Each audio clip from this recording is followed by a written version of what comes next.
नमस्ते दोस्तों, स्वागत है आपका बावन वर्ष क्लासेज में। आज हम पढ़ने वाले हैं विषम संधि और विषम संधि को हम प्रयास करेंगे कि भाग एक या दो भाग में हम उसको पूरी कर दें। इसके अलग अलग सूत्रों पे हम अलग अलग वीडियो ने बना करके दो वीडियो में या एक वीडियो में इसको पूरी करने का प्रयास करेंगे। आपकी सूचना के लिए बता दें कि इससे पहले हमने पूरी स्वर संधि और व्यंजन संधि पढ़ा दी है और वो हमारी प्लेलिस्ट में है, आप वहां जाके देख सकते हैं। तो चलो दोस्तों शुरू करते हैं विसर्ग संधि। जैसे पहला एक सूत्र है विसर्जनीय है। ये कहता है कि विसर्जनीय एक शब्द है विसर्जनीय। विसर्जनीय शब्द विसर्ग का ही पर्यायवाची शब्द है, इसलिए आप अलग अलग समझे विसर्जनीय क्या है और विसर्ग क्या है। विसर्ग और विसर्जनीय दोनों एक ही है, पर्यायवाची है। तो ये कह रहा है विसर्जनीय से विसर्ग के स्थान पर से हो जाता है। इस सूत्र का मात्र इतना ही तात्पर्य है कि विसर्ग के स्थान पर से हो जाता है। उसी कंडीशन क्या है, उसी कंडीशन है खर, अर्थात विसर्ग के सामने खर प्रत्याहार। खर प्रत्याहार का तात्पर्य वर्ग का पहला दूसरा अक्षर और से ये वर्ण यदि आए तो वहां पर विसर्ग के स्थान पर से आदेश हो जाता है। जैसे विसर्ग के बाद खर, खर जो प्रत्याहार है वो बताया आपको, सूत्र है ख फ छ ठ थ च ट त व। खप छटक चटतब कपय श स कपय श हर। तो हमारा खर प्रत्याहार खे से शुरू होता है रे तक। तो खे फे छे ठे थे ये वर्ग के द्वितीय अक्षर हैं और चे टे ते तीन ये और दो ये वर्ग के पहले वर्ण है और से ये तीनों शे, तालव्य शकार, मूर्धन्य शकार और दंती शकार, ये तीनों शकार ये खर प्रत्याहार के अंतर्गत आते हैं। तो सूत्र कहता है विसर्ग के सामने यदि खर प्रत्याहार के वर्ण आए हो तो विसर्ग के स्थान पर से आदेश हो जाता है। ये सूत्र मात्र इतना ही बताता है। उदाहरण में विष्णु प्लस त्राता। अब विसर्ग के सामने क्या है, ते। ते क्या है, प्रथम वर्ण है। प्रथम वर्ण है तो ये खर प्रत्याहार का वर्ण है। तो विसर्ग के स्थान पर क्या हो गया, से। नम प्लस ते, विसर्ग के सामने क्या है, ते। ते खर प्रत्याहार का वर्ण है।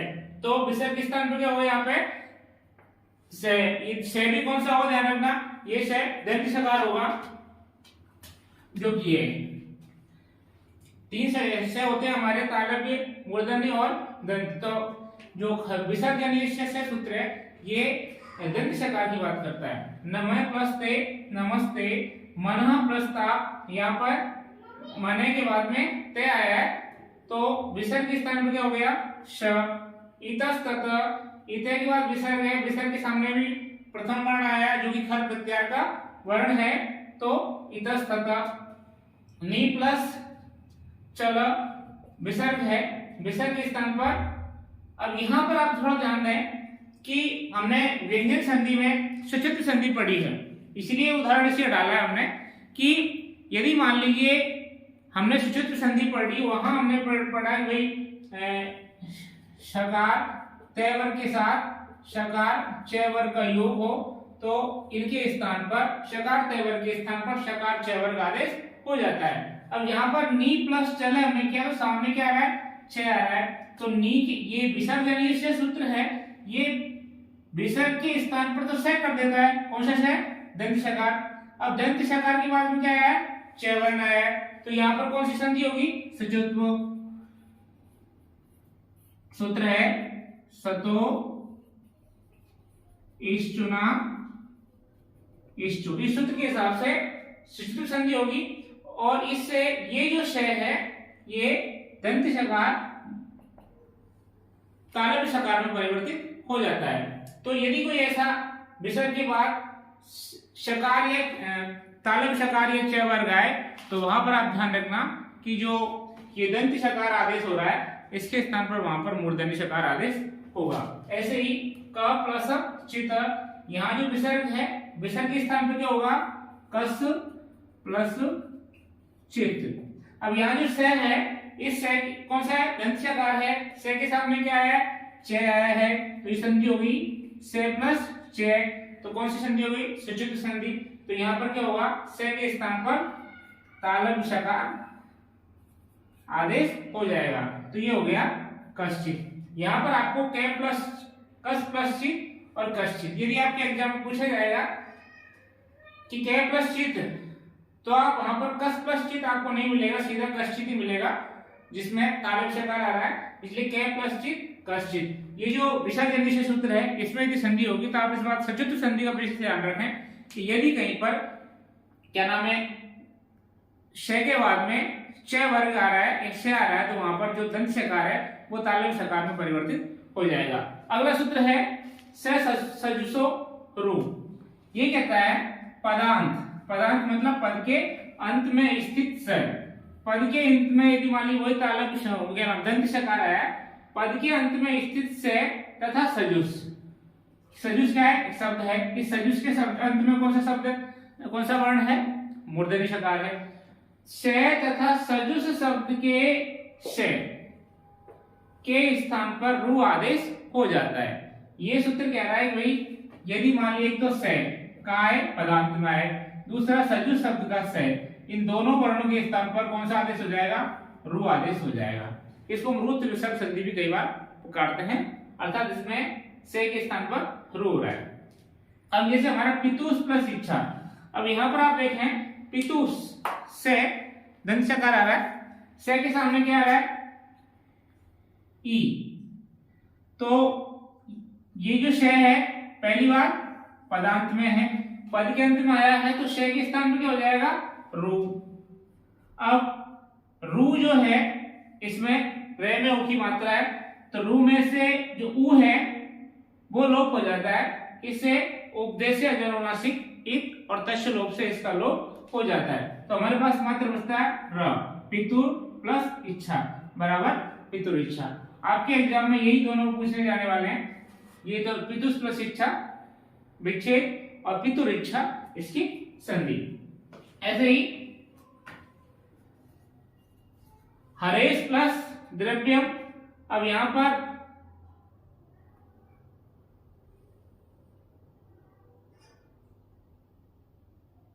हरेश प्लस द्रव्यम, यहां पर हरेश से के बाद में क्या है, दे। यहां इसकी बात नहीं करता, ये कहिए थे दो नियम बताता है, अंत में से आया हो पदांत में, और यदि सामने क्या नाम सजुस शब्द का से हो तो वहां पर से आदेश रू आदेश हो जाएगा, सामने कुछ भी हो उसकी बात नहीं करता है।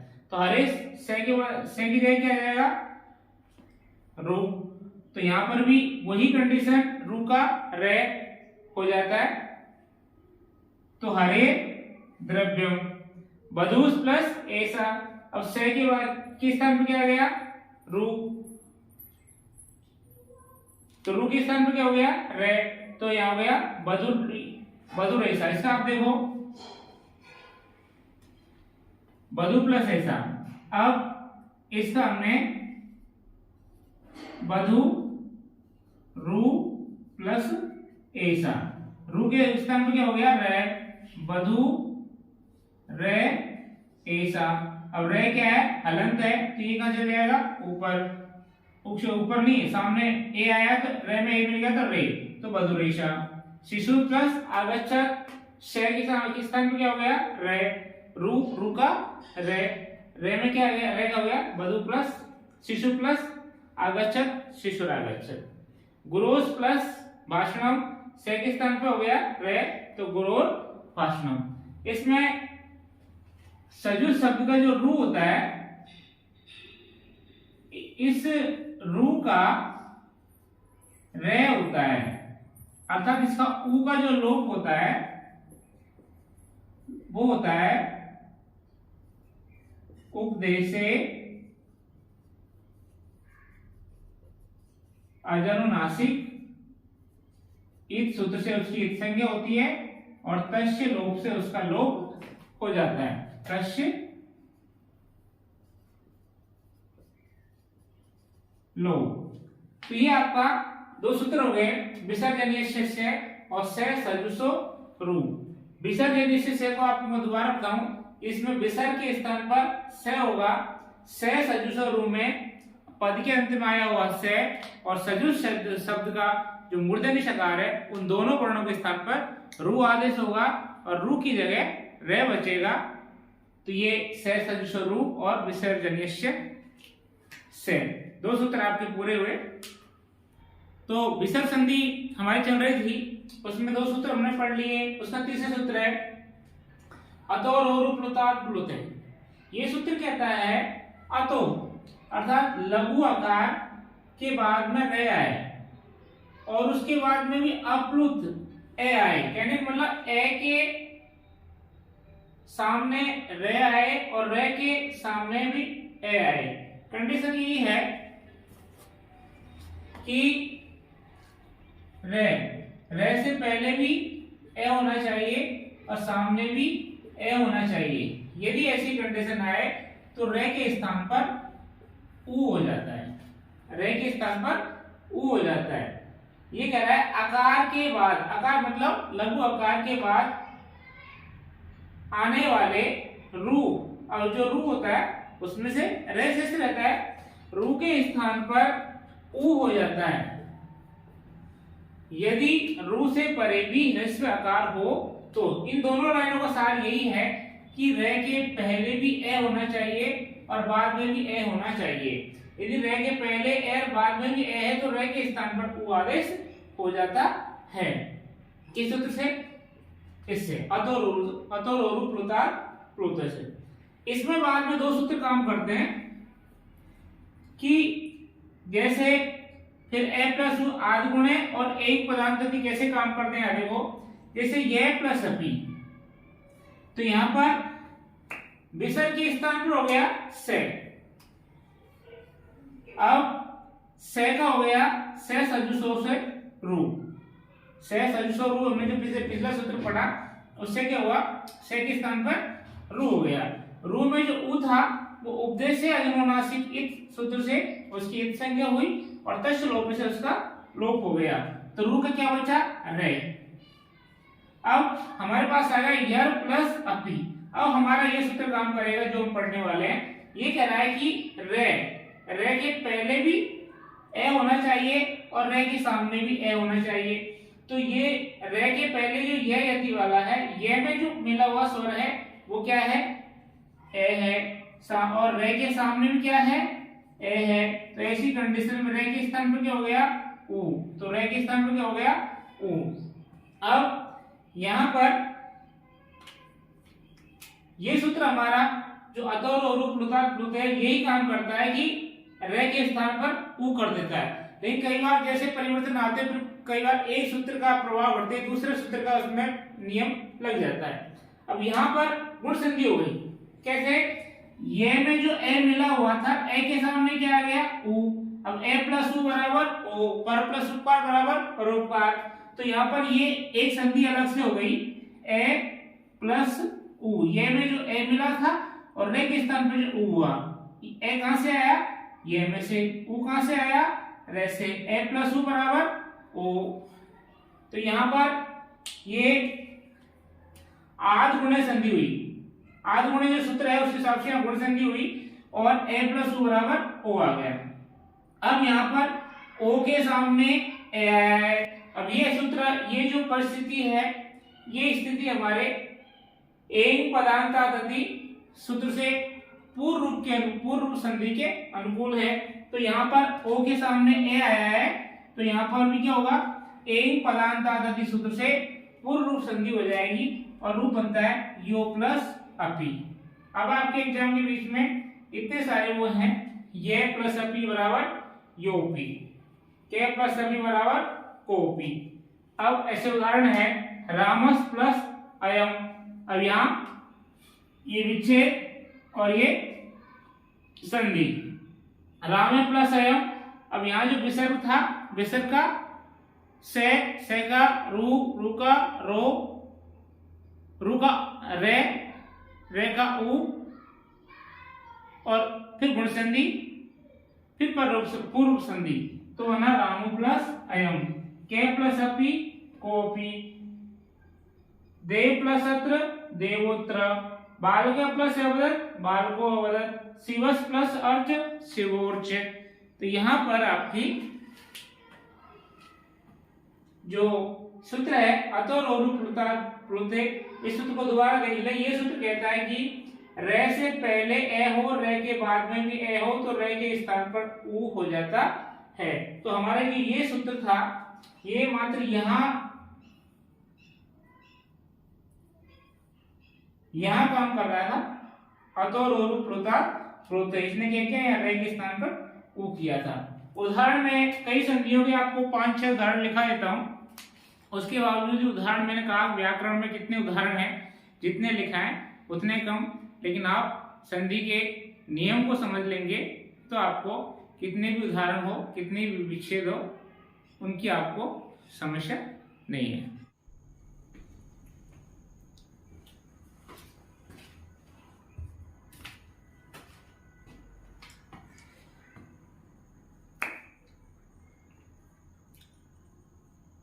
विसर्ग संधि के अगले सूत्र पे चर्चा करते हैं। वो सूत्र है हसीचर।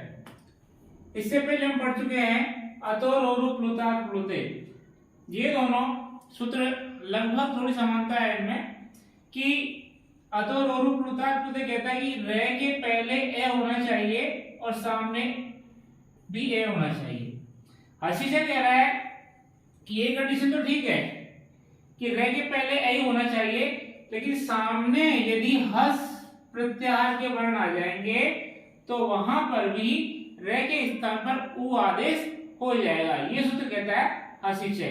कहता है यदि ए के परे रू हो तथा रू से परे हर्ष प्रत्याहार, हर्ष प्रत्याहार में क्या आते हैं, वर्गों की तृतीय चतुर्थ पंचम अक्षर है, ये वे रे ले, अर्थात अंतस्थ व्यंजन पूरे आ जाते हैं, ये वे रे ले, और है भी आता है इसमें हस प्रत्याहार में। तो हस प्रत्याहार के वर्ण यदि परे हैं तो रू का जो रे रहता है उसके स्थान पर भी ऊ आदेश होता है। और तत्पश्चात यहाँ पर भी आद गुणे सूत्र से गुण संधि होती है। जैसे देखें उदाहरण है रामे प्लस वदति। अब यहाँ पर विसर्ग की बात वे आया है। अब यहाँ रामे की आप संरचना देखें, विसर्ग है, विसर्ग की पहले ए है और सामने वे है। आप देखिए विसर्ग का तो बाद में रे हो जाना है। अब रे के पहले ए है और रे के बाद में क्या है, वे है। वे किसका वर्ण है, हस प्रत्याहार का वर्ण है। तो यदि हस प्रत्याहार का वर्ण भी आ जाए तो वहां पर भी रे के स्थान पर ऊ आदेश हो जाता है। जैसे विसर्ग का रे हुआ, से का से सजुषो से रू हुआ, रू के स्थान पर रू में जो ऊ था उसका उपदेश जन्मनासिकी और तश लोप से उसका लोप हो जाता है, बचा क्या, रे। अब हमारा जो हसीचर सूत्र है वो यहाँ काम करता है। अब यहाँ आप देखो यहाँ कि रे के पहले ए है और रे के बाद में वे है। तो आप यहाँ देखिए रे के पहले क्या है, ए, जो किसमें मिला हुआ है, में। सामने क्या है, वे। ये दोनों कंडीशन तो अतो रूप में थी और ये यहाँ भी है। यहाँ ये कहता था कि रे के बाद में ए होना चाहिए। हसीचर कहता है कि रे के बाद में हस प्रत्याहार के वर्ण होने चाहिए। तो वहां पर क्या होगा, तो वहां पर भी रे के स्थान पर जो ऊ आदेश होता था वो यहाँ भी हो जाएगा। तो रे के स्थान पर क्या हो गया, ऊ हो गया। अब आप देखें कि यहाँ अब संधि यहाँ हुई, राम में जो ए है और सामने ऊ है, तो ए प्लस ऊ, संधि कौन सी होगी, गुण संधि। तो ए प्लस ऊ बराबर ओ, तो रामो, इसी रामो प्लस बत्ती। देख लें यहाँ पे राम है, इसे शब्द है राम है, राम में सबने क्या निकाल लिया, ए, सामने क्या आया हमारे पास, ऊ, तो ए प्लस ऊ, और बदती में कोई परिवर्तन है नहीं, ए प्लस ऊ बराबर ओ, तो में ओ मिला तो रामो, तो रामो बदती।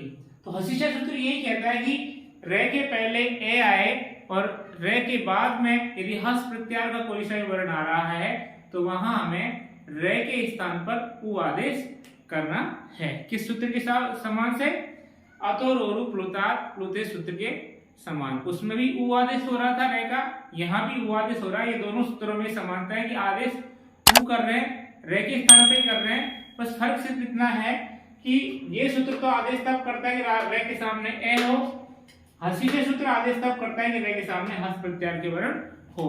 कुछ उदाहरण है, देव प्लस अस्ति देवो अस्ति, कै प्लस गच्छति को गच्छति, तपे प्लस वनम तपो वनम, बाला प्लस गच्छति बालो गच्छति। व्याकरण है, उदाहरणों का कोई अंत नहीं।